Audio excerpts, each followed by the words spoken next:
Hi, my name is Tony, and I wanted to talk to you about Social Security disability and child support. Um, I started on the Social Security disability program in October 2015.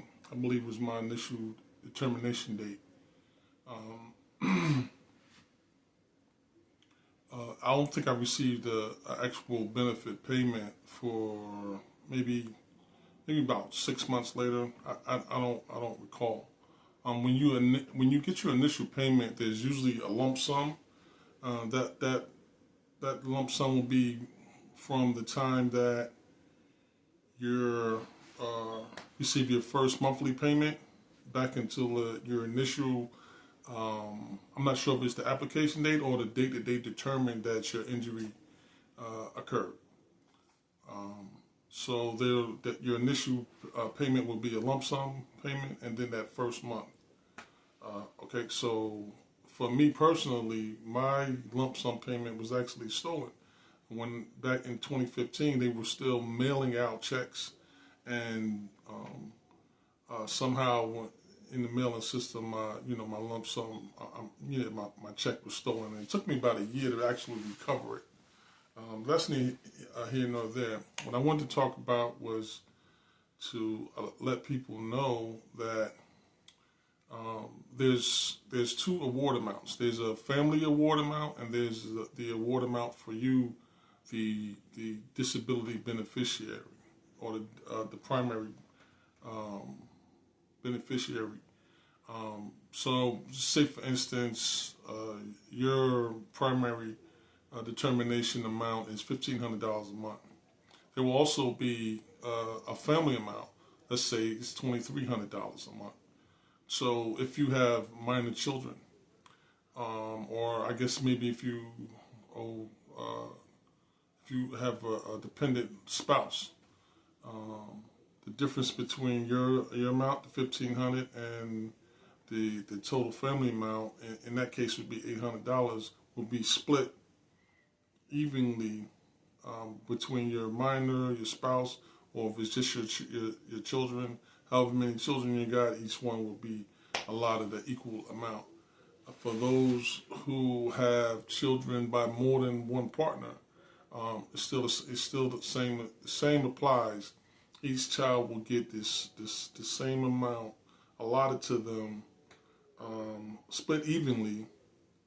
Um, but the difference between in that particular scenario, $800, each kid will get their equal amount of that $800.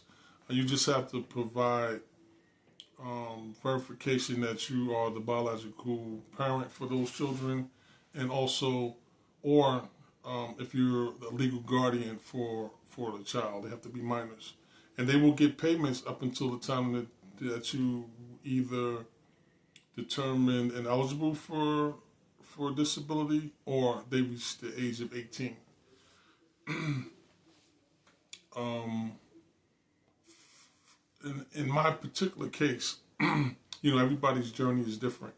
Everybody will have a different experience from the time that you apply to the time that you are accepted into the program throughout however long you're collecting the benefit. Everybody's life experience is different.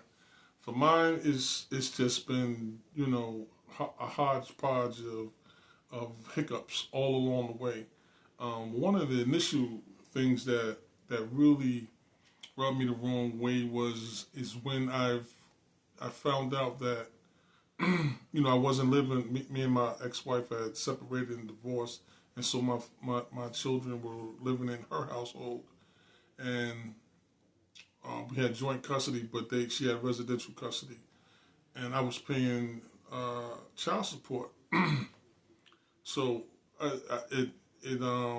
I discovered that about this family award amount, and so I went to the Social Security office and asked them about it, and I just went there for information, and the lady actually had me started filling out the paperwork so that my kids would be allotted these funds, and you know, my two sons were living with their mom, and my daughter was living with me. And I gave this person the you know the accurate information, and for my daughter, I put myself as the payee. Um, this young lady, uh, you know, made me feel as though I was trying to pull something over on my family or do something that I wasn't supposed to do by putting myself as the payee for my daughter. You know, she had all the information. She had the correct addresses. You know, she had all the, you know, my children's mother's information and everything, contact information, dates of birth, everything that I needed to verify, it was right there. Even though I didn't come in prepared, you know, looking for that, I was prepared. I had all the information right there. So she, in communication with my son's mother, she made it seem as though like I was trying to redirect money or misrepresent myself as the payee for the you know for my daughter. You know, and it just rubbed me the wrong way, and I'll never forget how that made me feel as a man who had worked all his life and earned everything that he ever had. You know, I earned my own money, paid my own way, and you know, raised more than one. You know, provided for more than one family. You understand what I'm saying? And for me to go in there and to collect the benefit that I had every right to, that I worked my whole life for. You know, from you know our first payroll check that we received, we were paying into that disability account, and so you know she made me feel as though something was wrong with me, and I'll never forget how that made me feel, because after I left out of her office, I had to go to my children's house and have their mom talk to me as though I was trying to cheat my children out of something because of the information that she got from this third party agent at Social Security. It just rubbed me the wrong way. I'll never forget that lady, and I'll never forget how my son's mother handled that as well. That's neither here nor there, but I just wanted to let you guys know that there is a benefit amount for your children as well, and they'll receive that amount until they're 18 years of age. But you have to. It's not automatic. You have to actually apply for it. You have to go to your social disability office and apply for that benefit for your children. Fill out all the information, provide all the verified documents and what have you. And once they have that and everything's been verified, those children will get those money, and it'll come monthly, just like your benefit does. It'll go directly to the resident that you provide for them up until the age of 18 or until you are no longer on the disability program. Um, one of the dynamics of that I never considered with transitioning from a working adult to being on a fixed income and receiving Social Security benefits has to do with my in relation to my children. You know, I had always paid for everything myself. I'm a man that always used to paying for everything. It even took me a long time to start using debit cards and credit cards. I was a cash guy, and so things like say like the kids, maybe had a good day at football practice. Take them to go get some ice cream or buying presents for Christmas, or the kids need to go get their hair cut, or somebody needs a new pair of shoes or what have you. I have been used to going out and making those purchases and being able to do those little things for my children. And once I got on Social Security, that just wasn't available to me. I was dependent on that benefit that was allotted to them to provide for some of those things. And so what happens with that is your children don't actually see you, you know what I mean, making those purchases, making those transactions. You know what I mean? You're not grabbing them up and taking them physically, and and so they have that experience. And so I asked their mom. I said, "Do you make it apparent to them that I contribute in a financial way? Because I'm going to the practices, I'm going to the games, I'm going to the plays. You know what I mean? I'm going to all the activities and everything. I'm mentoring. I'm teaching lessons. I'm there. I'm present. I'm protecting. And I want them to know that I'm also providing." And her response was, "No, it's not my job to. It's up to you." And I'll never forgive her for that. Is because it took me a long time to actually get up the nerve to bring it to her, because it's embarrassing. It was embarrassing for me to even have to bring that up. And she made me feel even worse than that I had already felt about the situation. And so I never said anything about it after that. But I never forgave her either. I never forgot that. I never forgot the way she made me feel. I never forgot how the agent at that office made me feel. But that's something that you should be aware of, that it may come up. It's a dynamic that you need to be aware of, that there are certain things financially that you were able to do with your loved ones that you'll no longer be aware of, and how that is going to make you feel. You understand what I'm saying? How it may affect how they feel about you. You know what I mean? Or how it affects you to consider how they may feel about you with that particular change. And not being able to, show that financial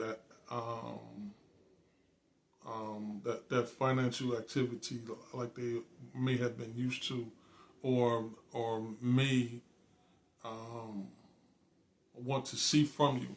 You might not just be able to do it, and it's humbling. It's really humbling for a man who's worked all his life and provided for his families, and then you just can't do it anymore. You know what I mean? You can't show it, so you are dependent upon the other parent to, like, hey, this ice cream is from Dad. Hey, those sneakers are from your dad, or your father wanted you to go on that school trip. This is from him.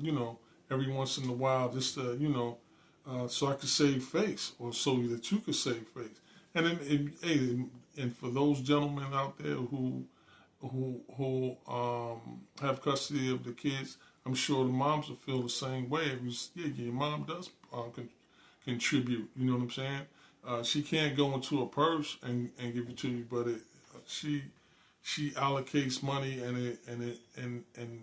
it's in the pot of what we utilize every day.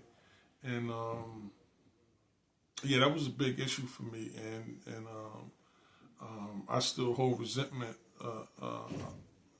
about in that regard.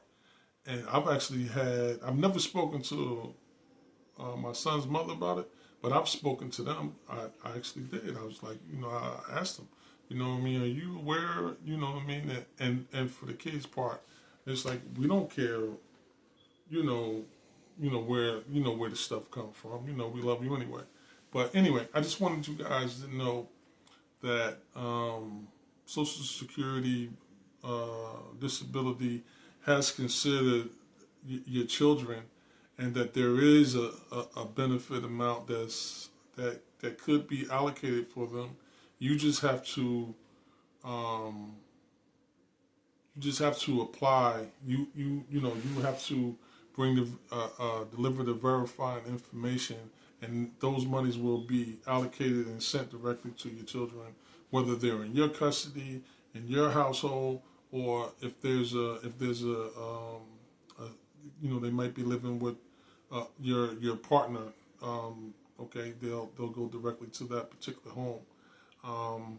Wherever you are, if you've got multiple situations where you've had children with multiple partners, same thing is everybody will get their even split. If you've got 3 kids, whatever that allotment is of money, it'll be split 3 different ways, and it'll go to the respective residents. Um, yeah, like I said, it can be humbling. I made a previous video and I spoke about like some of the psychological, some of the mental aspects, some of the emotional aspects that I never considered in transitioning from working to being on Social Security disability, and I wanted to touch on the on the child support aspect because it's important because most of us have children, and to be quite frankly, that's most of our first concern. You know what I'm saying? How am I going to provide for the kids if I can't work? You know what I mean? It took me 10 years. You know what I'm saying? It took me 10 years working with this injury before I was, just wore out to the point to where I would even consider stop working because I knew I had small kids and I knew that they had to be provided for. And so, yeah, you know what I mean? There is money allocated for your minor children, and that money will come to them up until they're 18, whether they're in your residence or a family member's residence. You should be aware of that. And my name is Tony, and I wish nothing but the best for you guys. Thank you.